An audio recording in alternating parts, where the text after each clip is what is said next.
இப்போ திருநெல்வேலியில் இருந்து இங்கே வந்து பேசுகிறாருன்னா எனக்கு ஆச்சரியமாக இருக்கும்.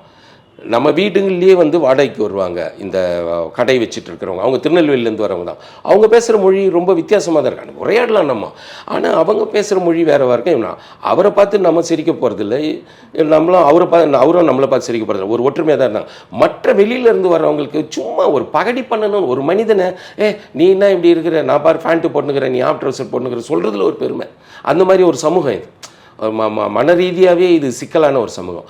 அதாவது வெள்ளையாக இருந்தாக்கா அழகுன்னு சொல்கிறது, அப்புறம் இது மாதிரி நான் படித்தாக்கா அறிவுன்னு சொல்கிறது, இங்கிலீஷ் தெரிஞ்சால் பேர் அறிஞன்னு சொல்கிறது, இது எல்லாமே வந்து இங்கே இருக்கிற சிக்கல். அந்த மாதிரி இவன் பேசுகிற மொழியும் இவன் கிண்டல் அடிக்கிறதுன்னு வழியாக இவனை ஒரு பகடிக்குள்ளாக்கி இவனை அழுத்த பார்க்குற ஒரு மனநோயோட வெளிப்பாடு தான். மற்றபடி இங்கே நீ பேசுகிற வட்டார மொழியை தான் அவன் பேசுகிறான். அவன் பேசுகிறதுக்கு இவனாவது பேசுகிறான்.